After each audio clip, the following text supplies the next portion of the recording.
biggest lesson I learned throughout my journey, and like I said earlier, I'm a student always, so I'm gonna continue learning. Um, is that the second? It's a couple things. The second you stop learning, and the second you think you know it all, is when you messed up.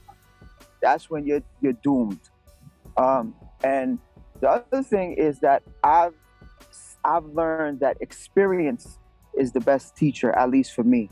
You could Google all you want, and you could be well read as you want, but actually going out and experiencing life and experiencing things that you're involved with as a creative is the ultimate teacher.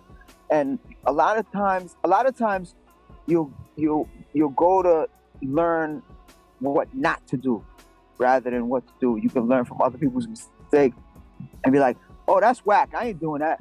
So a lot of times you got to learn what not to do rather than learn what to do. The biggest misconception of me is that I can still dance as nimble as I used to. I got to take a few ibuprofens, maybe some CBD, stretch out for 30 minutes before I get busy. But, I'm still dangerous. Be careful. I get you. But, people still think I'm as nimble as I used to be, man. Not as much, but, it comes with time. Some of the things that people might not know about me is that, when you're in a few things. When you're in the corporate side of the music industry, you have to do things that go sometimes above and beyond the call of duty.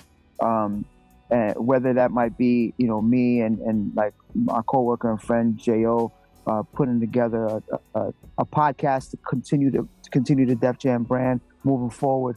We have a podcast called Best of Both Offices on IGTV, and we're going to expand more to different platforms. So doing the things like that, like how you have a basketball player where his stats are there, but then he does some extra stuff that are not on the stats that really help the team win.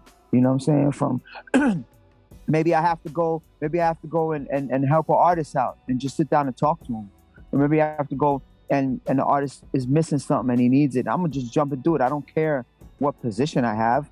It's just we're the get it done boys. We just have to get things done, and that's the mentality we have, at least in my department and at the label as a whole. We're all people who go above and beyond what our expected duty is. So whatever that may be, you know what I'm saying? So that is things that people on the outside don't always realize how hard we go to make the end product show so nicely to everybody and so finished and polished. And then another thing that people might not know, I'm an avid practitioner of yoga. I've been doing yoga for about 11 years, and I've had so many injuries and surgeries in my life that yoga kind of like saved my life on some fountain of youth type vibe, you know what I mean? So it really helped me. A few years ago, I wasn't even supposed to be running, and I was bound to a cane. But from previous yoga and continuous yoga during, I got off the cane and now I'm running, I'm playing basketball, you know what I'm saying? So with kids that are like 19, 20 years old.